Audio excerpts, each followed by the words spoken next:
سامعین محترم، نوجوان ساتھیوں اور عزیز طلباء، شعبان المعظم کا مہینہ چل رہا ہے۔ اس مہینے کی مناسبت سے گزشتہ جمعے کو کچھ باتیں آپ کے سامنے رکھی گئی تھیں۔ مزید کچھ مضامین ایسے ہیں جن کا سمجھنا شب براءت کے تعلق سے ضروری ہے۔ شب براءت، جسے چھٹکارے کی رات کہا جاتا ہے، اس رات میں اللہ رب العزت بے شمار گنہگاروں کی بخشش فرماتے ہیں، بے شمار مردوں کی مغفرت کی جاتی ہے۔ اسی لیے اس رات میں عبادات کا خصوصی اہتمام ہونا چاہیے۔ حضرت علی بن ابی طالب رضی اللہ تعالی عنہ سے مروی ہے، آپ فرماتے ہیں کہ اللہ کے نبی جناب محمد عربی صلی اللہ علیہ وسلم نے ارشاد فرمایا کہ جب 15ویں شعبان کی رات آئے تو اس رات میں قیام کرو، قوموا لیلہا، اور 15ویں تاریخ کا روزہ رکھو، وصوموا نہارہا۔ اسی حدیث میں آگے چل کر اللہ کے نبی نے ارشاد فرمایا کہ 14ویں شعبان کا دن گزار کر جو رات آتی ہے، جسے 15ویں کی رات کہا جاتا ہے، سورج کے ڈوبتے ہی اللہ رب العزت کے طرف سے آسمان دنیا سے یہ اعلان کیا جاتا ہے کہ کیا ہے کوئی مغفرت طلب کرنے والا جس کو معاف کر دیا جائے؟ ہے کوئی روزی کے اعتبار سے تنگ دست جس کی روزی کے اندر کشادگی کر دی جائے؟ ہے کوئی پریشان حال جس کی پریشانی کو دور کر دیا جائے؟ الا قضا الا قضا۔ اسی طریقے سے بہت ساری چیزوں کا اعلان ہوتا ہے، اور یہ اعلان صبح صادق تک ہوتا رہتا ہے۔ تو اس حدیث سے ہمیں سمجھ میں آیا کہ اس رات میں اللہ کے سامنے توبہ استغفار کرنا ہے، نوافل کی کثرت کرنی ہے، اور اللہ سے اپنے لیے رزق کی کشادگی، مغفرت کو مانگنا، اور اپنی پریشانیوں کا حل اللہ سے مانگنا، یہ سارے اعمال ہیں جو اس رات میں کرنے چاہیے۔ اس رات میں اللہ کی مغفرت اور بخشش اتنی زیادہ عام ہو جاتی ہے کہ ایک دوسری حدیث میں اللہ کے نبی نے ارشاد فرمایا، قبیلے بنو کلب کے بکریوں کے جسموں پر جتنے بال ہوتے ہیں، اس سے کہیں زیادہ مقدار میں اللہ رب العزت مردوں کی اور گناہگاروں کی بخشش فرماتے ہیں۔ لیکن یہیں پر اللہ کے نبی نے ارشاد فرمایا کچھ ایسے بد نصیب بھی ہیں جو اس عام معافی کے اندر داخل نہیں ہیں۔ آج کی رات اللہ کے طرف سے عام معافی کا اعلان ہے، بخشش کا اعلان ہے، لیکن کچھ ایسے بد نصیب ہیں کہ جن کے لیے اللہ کے طرف سے آج کی رات میں بھی بخشش کا دروازہ بند ہے۔ وہ کون کون لوگ ہیں جن کو آج کی رات بخشش کا پروانہ نہیں دیا جاتا؟ حدیث پاک کے اندر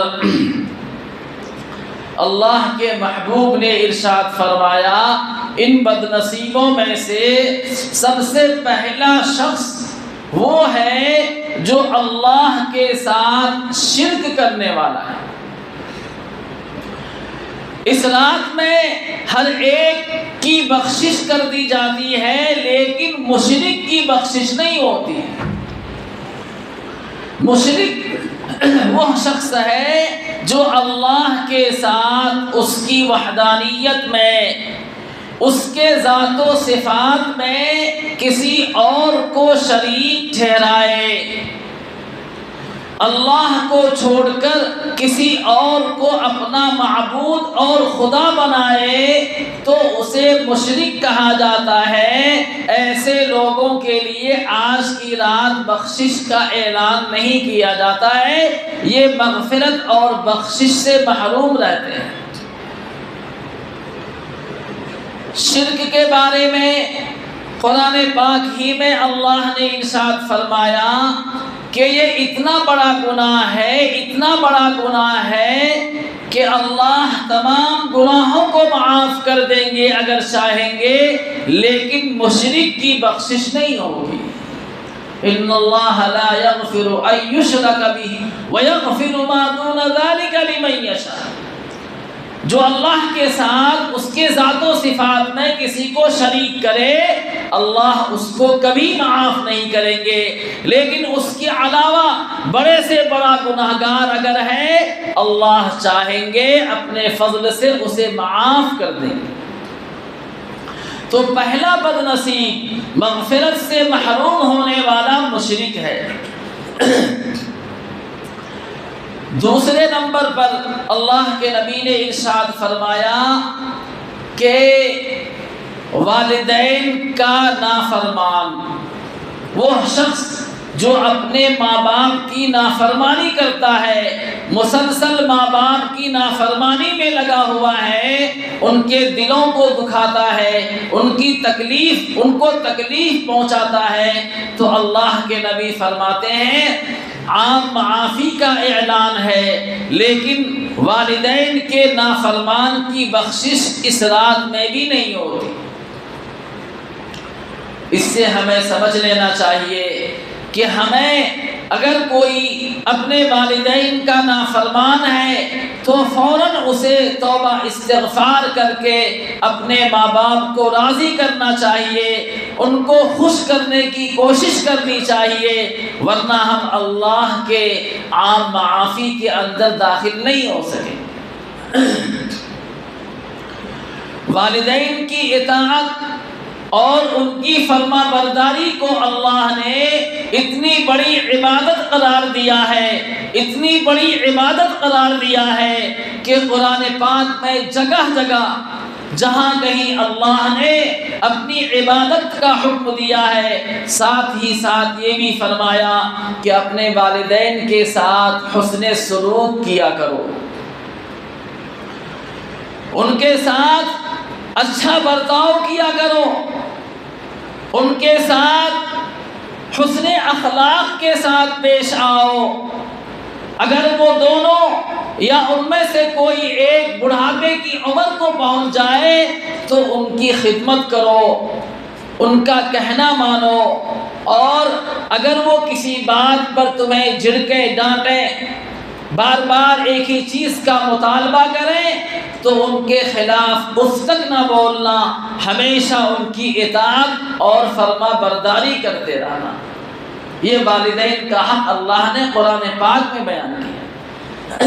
تو اس لیے اگر کوئی شخص یہ محسوس کر رہا ہے کہ میں واقعتاً اپنے ماں باپ کا نافرمان ہوں اور وہ چاہتا ہے کہ میں اللہ کی مغفرت اور بخشش میں داخل اور شامل ہو جاؤں، تو اسے چاہیے کہ فوراً توبہ استغفار کے ساتھ ساتھ اپنے والدین سے معافی مانگے اور ان کو خوش کرے۔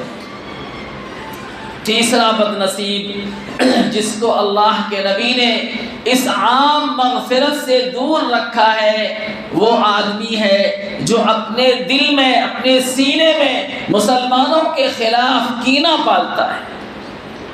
کینہ پرور مشاہد کا لفظ آیا حدیث کے اندر، اپنے دل میں کینہ پالنے والا، حسد اور بیل رکھنے والا شخص وہ بد نصیب ہے کہ اس عام معافی میں وہ داخل نہیں ہے۔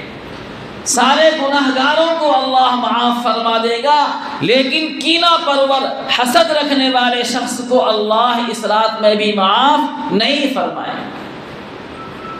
لہذا اگر کوئی شخص مسلمانوں سے کینہ کپٹ رکھتا ہے، حسد اور جلن رکھتا ہے، اور وہ چاہتا ہے کہ اس رات میں میری بھی مغفرت ہو جائے، تو اسے سچے دل سے توبہ اور استغفار کرنا چاہیے، اللہ سے معافی مانگنی چاہیے۔ صدق دل سے جب توبہ کرے گا تو توبہ ایک اتنا بڑا ہتھیار ہے کہ وہ تمام گناہوں کو انسان سے دور کر دیتا۔ اس لیے اللہ کے نبی نے فرمایا کہ کینہ پرور کی آج کے رات میں بخشش نہیں ہوتی۔ بسا اوقات ہم مشاہدہ کرتے ہیں، ایک محلے کے اندر، ایک قریے اور شہر کے اندر جب ہم زندگی گزار رہے ہوتے ہیں، پڑوسی سے کوئی بات ہو گئی، کسی مسلمان بھائی سے تو میں ہو گئی، تو ہم اس معاملے کو اپنے دل میں لے لیتے ہیں اور زندگی بھر کبھی آمنا سامنا ہوتا ہے تو سلام تک نہیں کرتے۔ یہ ایک مسلمان کی صفت نہیں ہے۔ ٹھیک ہے، ٹکراؤ ہوا، لڑائی ہوئی، جھگڑا ہوا، لیکن اس کا تصفیہ ہونا چاہیے۔ وقت کے گزرنے کے ساتھ ساتھ آپ کو اپنے دل کو پاک کرنا پڑے گا۔ اگر آپ کینہ پالیں گے دل میں اور حسد اور جلن آپ پالیں گے تو یقین مانیے آج کی رات آپ کی بخشش نہیں ہو سکے۔ اللہ کے نبی نے ارشاد فرمایا کہ مشاہد کی آج کے رات میں بخشش نہیں ہوتی، اور مشاہ سے مراد وہی شخص ہے جو اپنے دل میں مسلمانوں کے خلاف، کسی بھی بھائی کے خلاف کینہ پالے ہوئے ہے، اس کے دل میں حسد اور جلن کی چنگاری بھڑک رہی ہے، تو ایسے شخص کی بخشش نہیں ہوتی۔ چوتھے نمبر پر اللہ کے نبی نے ارشاد فرمایا شراب کا عادی۔ اگر کوئی شخص گناہ کبیرہ میں سے شراب پینے کا عادی ہے، مسلسل شراب پیتا ہے جس سے اللہ اور اس کے رسول نے منع فرمایا ہے، تو آج کی رات ایسے آدمی کی بخشش نہیں ہو۔ تمام گناہگاروں کی بخشش ہو جائے گی، لیکن وہ شخص جو شراب کا عادی ہے اور اب تک اس نے توبہ استغفار نہیں کیا ہے، تو ایسے آدمی کو اللہ معاف نہیں کریں گے۔ اس لیے اگر کوئی مسلمان اس بیماری اور مرض کے اندر مبتلا ہے تو اسے چاہیے کہ فوری طور پر اللہ رب العزت کے سامنے توبہ استغفار کرے، روئے دھوئے اپنی اس گناہ اور غلطی کی معافی مانگے، صرف دل سے توبہ کر لے گا، استغفار کر لے گا، تو اللہ کی ذات سے امید ہے کہ یہ آدمی بھی اس عام مغفرت کے اندر داخل ہو جائے گا۔ اسی طریقے سے اللہ کے نبی نے فرمایا کہ وہ شخص جو زنا کار ہے، جو زنا کے گناہ کے اندر ملوث اور مبتلا ہے، تو اللہ کے نبی فرماتے ہیں کہ اس رات میں ایسے شخص کی بھی مغفرت نہیں ہوگی۔ اسی طریقے سے اللہ کے نبی نے فرمایا وہ شخص جو قطع رحمی کرنے والا ہے، رشتہ داروں سے رشتہ داری کو توڑتا ہے، رشتہ داروں کے ساتھ اچھے تعلقات نہیں رکھتا، قطع رحمی کے گناہ کے اندر مبتلا ہے، تو اللہ کے محبوب فرماتے ہیں سارے گناہ گاروں کی مغفرت ہو جائے گی، لیکن قطع رحمی کرنے والا، رشتہ داری کو توڑنے اور کاٹنے والا اتنا بدنصیب ہے کہ آج کی رات اس کی بخشش نہیں ہوگی۔ اسی طریقے سے اللہ کے نبی نے ارشاد فرمایا کہ آج کے رات ہر گناہگار کی بخشش ہو جائے گی، لیکن وہ شخص جو اپنے تہبند کو لنگی یا پائجامے یا پینٹ یا کسی بھی طرح کے کپڑے کو ٹخنے سے نیچے تک لپکانے والا شخص وہ بدنصیب ہے کہ آج کی رات اس کی بھی بخشش نہیں ہوگی۔ ٹخنے سے اوپر لنگی یا پائجامہ یا تہبند باندھنا یہ ہمارے آقا جناب محمد عربی صلی اللہ علیہ وسلم کی سنت ہے۔ اس کی مخالفت کرنے والا اور ٹخنوں سے نیچے لنگی یا تہبند باندھنے والا شخص وہ بدنصیب ہے۔ اللہ کے محبوب نے فرمایا کہ آج کی رات اس کی بخشش نہیں ہوگی، اس لیے اسے بھی اپنے اس گناہ سے توبہ استغفار کرنا چاہیے، اللہ سے معافی مانگنی چاہیے۔ جب توبہ استغفار کر لے گا تو انشاءاللہ یہ بھی عام مغفرت کے اندر داخل ہو جائے گا۔ تو اس لیے دوستو آج کی رات جو شب برات کی رات آنے والی ہے، اتوار کا دن گزار کر جو رات آ رہی ہے وہ براعت کی رات ہے، مغفرت کی رات ہے، چھٹکارے کی رات ہے۔ اس رات کو ہمیں عبادت کے ساتھ گزارنا ہے۔ کیسے گزارنا ہے بھائی؟ عبادات کے ساتھ، لہو و لعب کے اندر نہیں، گپ شپ کے اندر نہیں، فضولیات کے اندر اپنے آپ کو مصروف نہیں کرنا ہے، بلکہ اپنے اوقات کو فارغ کر کے اپنے طور پر مساجد کے اندر، اپنے گھروں کے اندر جہاں موقع ملے اللہ کا ذکر کیجئے، قرآن پاک کی تلاوت کیجئے، ذکر کیجئے، اور جتنی بھی نیکی آپ اپنے نام اعمال میں